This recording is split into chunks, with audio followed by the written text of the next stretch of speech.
Alright guys, like I said, Gottoms Frogs is dead in my last video. This is a demonstration of the combo, the infinite turn, for combo frogs. A lot less flavor, but probably just a more competitive deck. So we have a few assumptions here. You'll notice I have 2 Stardusts. I typically have been making 2 Stardusts with this version of the deck. You were able to do it before, but now I think it's a little bit more consistent, and I think it's just kind of a better play. If you can go for it, you should go for it. We also have an assumption here that one Exodius is used to draw through your entire deck, and the second Exodius is used to set up this stable board to begin with, to make the second Stardust and to get the dupes back in the deck, as well as stack your deck with a bunch of frogs. So yeah, so there was a few things that Gottoms had an advantage over this deck for this combo turn, and the big one is you had your battle phase. So you would use your battle phase to poke with a Unifrog, and say they had 2 set back row, you were able to eliminate half of the cards they would maybe use. So if they had a Book of Moon, they wouldn't be able to book your sub, because main phase 2, you'd flip it back up and just go for it. But now, we need our battle phase, so we're going to be doing some stuff to play through it, to clear it before we commit too hard. Yeah, and the 2 cards we're mostly trying to play around here are Oppression and Solemn Judgment. Because if they oppress or Solemn Judgment your Exodius, it goes to the grave, and you don't get the combo. So now you're playing a fair game from that point forward. But yeah, so the way we start this is we draw for turn. You want to draw anything other than the Beazle Frog, so we're going to pretend like we didn't draw that. It's a great example of, so we have 1, 2, 3, 4, 5, 6, 7, 8, 9, 10, 11, 12. So there's a 1 in 12 chance of drawing that Beazle. And if you do that, then you don't get to play around Oppression and Solemn the way you want to. So maybe you'd play it a little bit slower if you happen to top deck it. Or, depending on what you're afraid of, you just go for it. But yeah, so we're going to assume we top deck literally anything else. Swap Frog, that's fine. So here's what we're going to do. We're going to kill the Dupe Frog using Substode's effect. We're going to bring out Swap and shoot the dupe. To make this last Stardust, we had to pull out our only Death Frog. So here we want to go ahead and return that from grave instead of pulling something from deck. We're going to bounce this to float an extra normal summon, and use the fish board we used to make this board as well. So now we have an extra normal summon. We're going to tribute summon Death Frog using our extra normal summon. We'll pitch any card, whatever card we drew, no matter what it is, for Fishborg.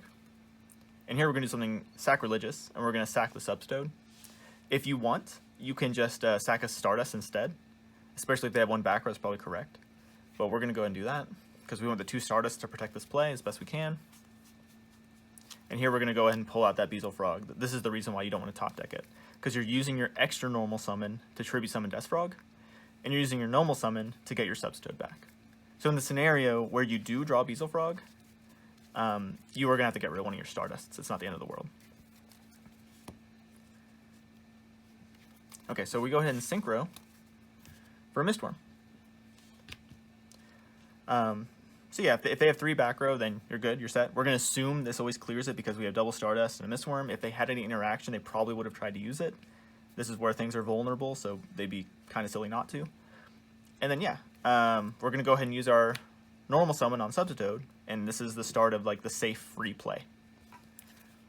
We're going to use Mistworm to pull out the last Swap Frog. We're going to bounce it.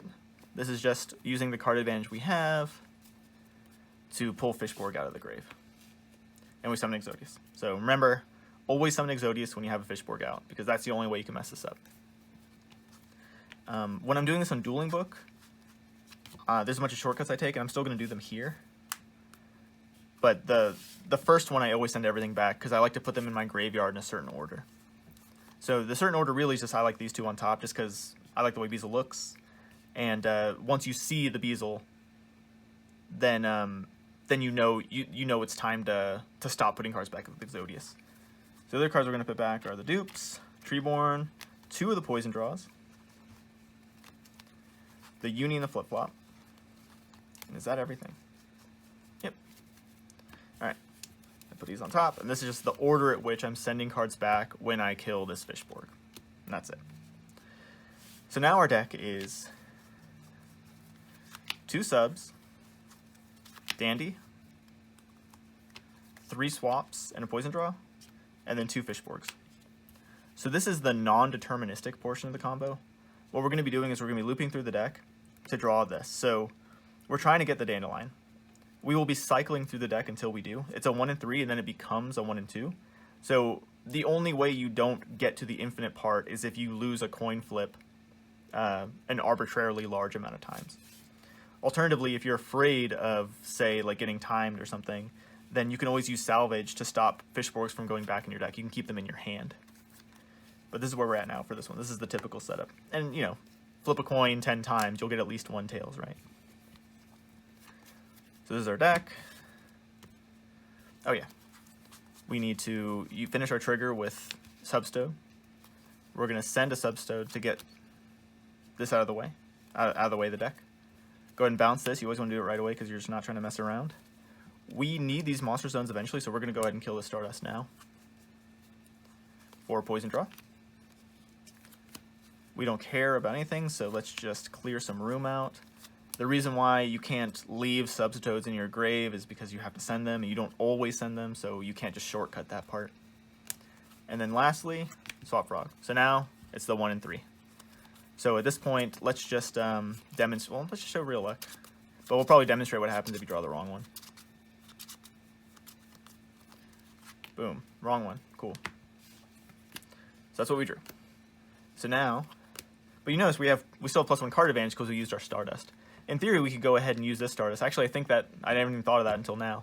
You can make this deterministic by killing your Stardust, and then once you've gone infinite, make another one back. So that's probably how we should be playing this from now on. But I'll go ahead and show you guys the way I've been doing it. So we bounce the swap and we discard it for a Fishborg. Summon the Exodius. So everything on top of Beazle goes back. Oh, yeah. So we want all these. We're pretending we're sending all these after we kill this Fishborg. So these go back. This has to be dead, otherwise we wouldn't be able to do that. And we're going to end on a swap. Bin this, bounce this, bin this, poison draw, and here's the cycling part. So yeah, if we did this properly, I think it would still be coin flips. I might have been wrong earlier. Do this, go ahead and bin the Stardust. And here we're cycling the 1 and 2 over and over and over again. So we're just going to go ahead and assume that, say, 1 and 3 times you get a heads, right? And you drew the one you wanted. Because the moment you touch the first one, you're infinite. So that's what we're going to assume. Bounce, discard. These are the typical patterns. So this is a neat little trick. It took me a little bit to figure this one out. Yeah, so Fishborg's going back. Can't do anything about that. But yeah, so this Dandelion doesn't actually give you any value unless you have all 3 swaps in your deck. So we're going to go ahead and bin, sub, bounce, get another swap, send another sub, and we're just going to go ahead and bounce this swap to hand. So this is our deck. We know when we do this poison draw loop, we're going to get one of these 2 Fishborgs. Discard Dandy for Fishborg. Show off my neat little tokens. And yeah, so that's what we got so far. So this is what we got. We definitely want to get this back in the grave because we need a discard outlet. So we'll get a poison draw, a swap, shoot the poison draw one of these 2. And we're going to repeat this over and over again. I think this could technically be part of the infinite loop, but usually what I do is I get to a point where I've demonstrated this and then I show, hey, I'm going to declare what I'm drawing. It's still not, I still don't know exactly what I'm going to be drawing at this point, so I keep going at this point. So it sucks we're stuck with a swap in hand, but we'll fix that real quick. Because what we're going to do, summon Exodius, put back Dandy. And again, we're assuming we don't send everything back because we know we're going to shoot everything. Send that, bounce. So we have a swap in hand, so we can't send the Substode. So we still have a 1 and 3 to get this Dandy. But it's not important because we have the +2 with the Dandy. We're going to still shrink the deck in the end.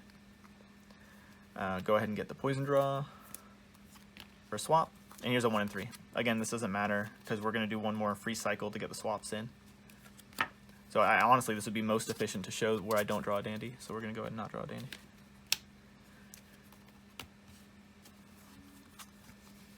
Cool thing is they can't crow any of this stuff, so you don't really care that you only have one Fishborg. Once you've gotten to this point, it's like determined. Okay, send all this back.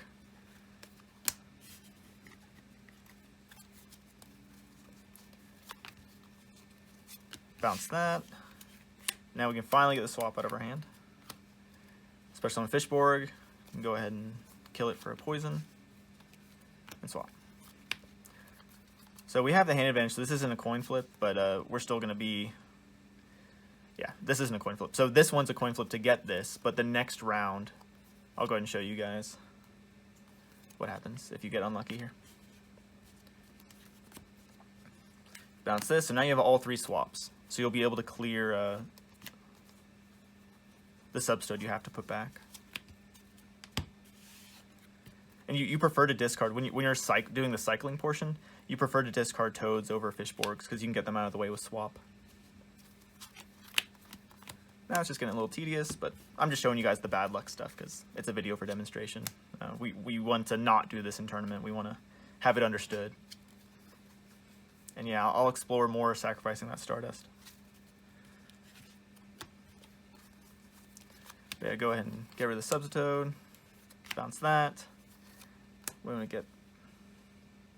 Oh, sorry, not bounce that. Bounce this. Get that sub out of the way for a poison draw. And now we're going to discard our Substitoad.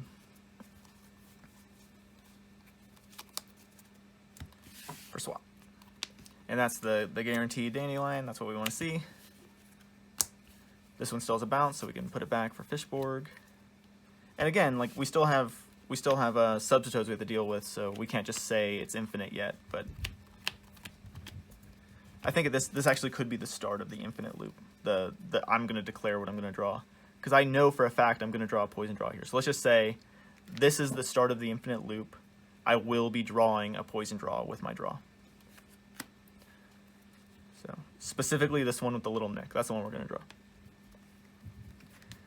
So swap, send not that one. Bounce, swap, summon that, bounce the swap. This is the tricky part because you're trying to make room for Dandelion. This is our deck right now. Discard Dandelion.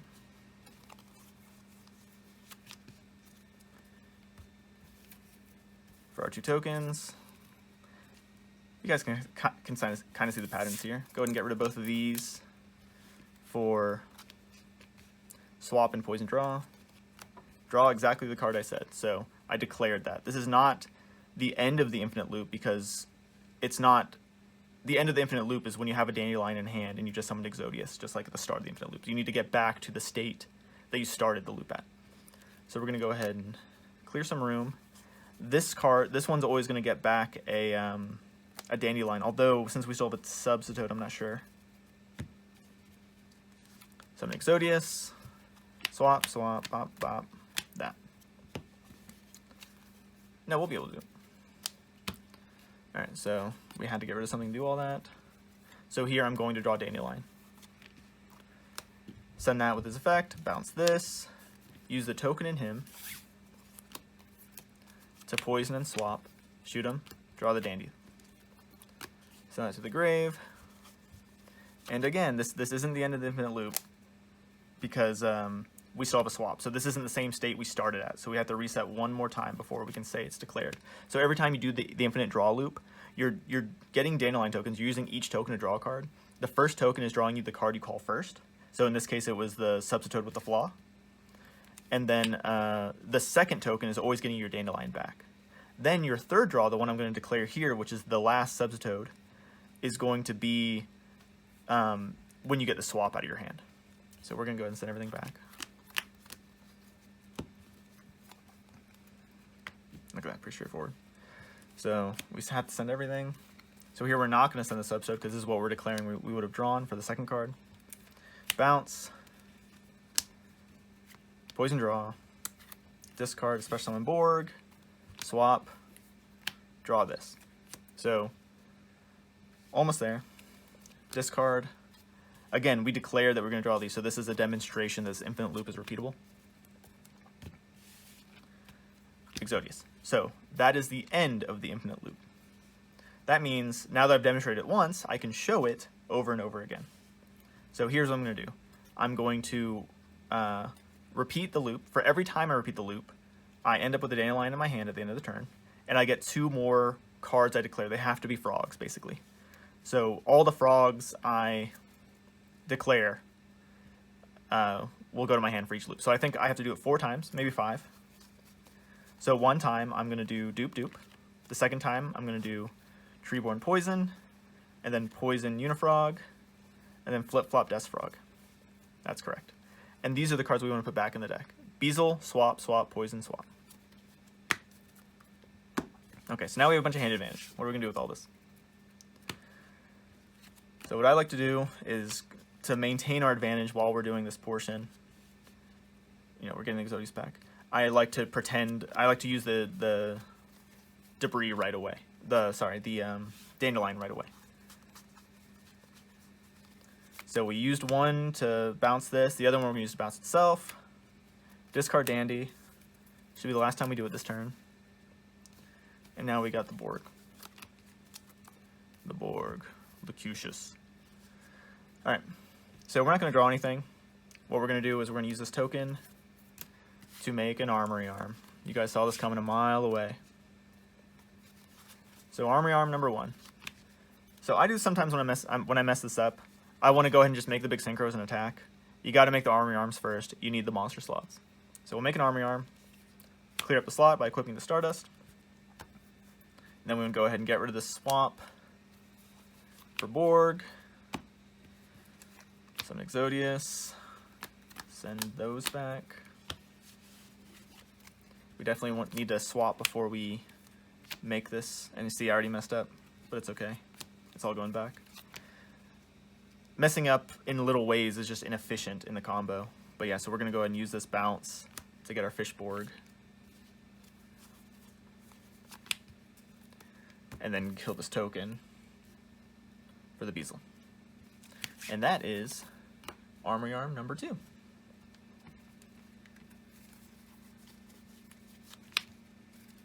So yeah, I guess this mistake was a happy accident because you can see I have the perfect setup for the draw. So I can turn any 2 of these frogs into another dandy play, which I guess I'll go ahead and try now.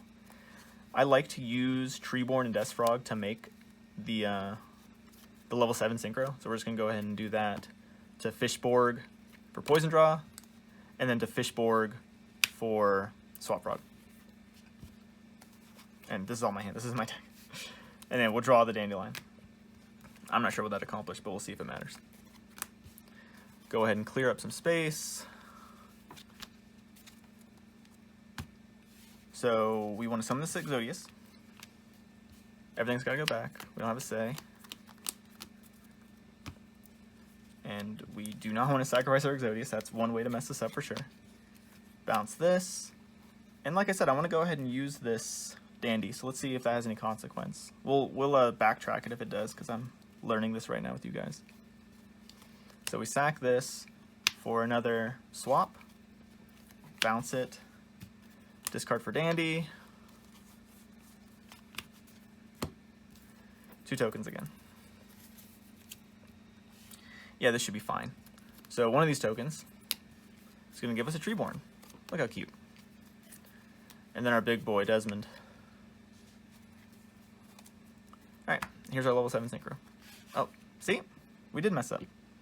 Before we do this, you got to make another Armory Arm. How easy is it to forget there?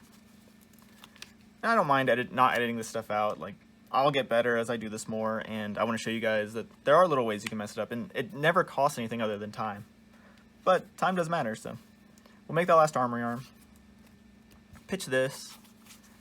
But also you can see, yeah, it costs time, but it doesn't really cost you the game. So we'll go ahead and Exodius, put everything back. We need to get a swap out of here to get our Exodius back. As long as you keep your Exodius, you're fine. It actually kind of saved us a step because we got a swap back in there, but hardly matters. So we want this to be a level 1 tuner. For no particular reason, you could just make a Brio. You could go Death Frog with a Fishborg and a Brio, and then make Urbellum. But yeah, so if you want to side out Treeborn, you could. It is not necessary for this combo. Or if they crow your Treeborn, you're not screwed. So now we're just gonna discard some bonus frogs. Fishborg, and here we go. There's a level 7. And we have all our armory arms, so we know we're doing this at the right phase of the combo. Urbellum. Doesn't have to be Urbellum. I like Urbellum. If you want to have more monster slots and just play around fewer cards, no big deal. The reason I like this is because if you fail, then you're kind of you bounce cards to their hand.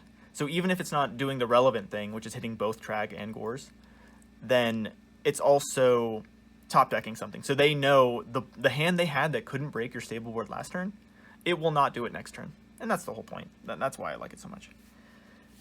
But yeah, so we want to go ahead and finish her up. I usually like to discard dupes here at the end because I might need to reset if they have a fader.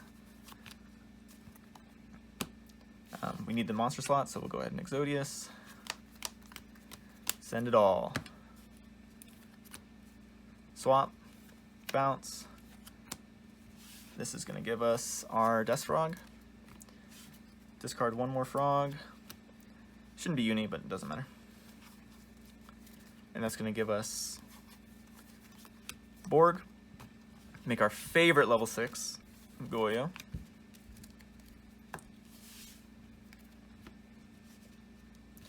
And then, yeah, so we want to discard one more card. Get the Borg out. And here, we're going to get Beazle. Alright. So that's the end of the combo. This is when you finally will enter battle phase. So we assume we cleared all their stuff out. If they had monsters and stuff in the way that you didn't have to clear out with Mistworm, part of this infinite you would, maybe even before you make the armory arms, once you've done the infinite draw loop, then you want to go ahead and make a Brio and clear out everything else. And then redo the infinite draw loop. And then end on this. So the attack order is pretty straightforward. Normally you want to do lowest to highest to play around Gores, but we're going to do Urbellum first, because if they have a Gores and a Trag, you're hoping to hit the other one. And you also want to guarantee you get the top deck thing. If they do have a Trag, you also want to guarantee you're shrinking it.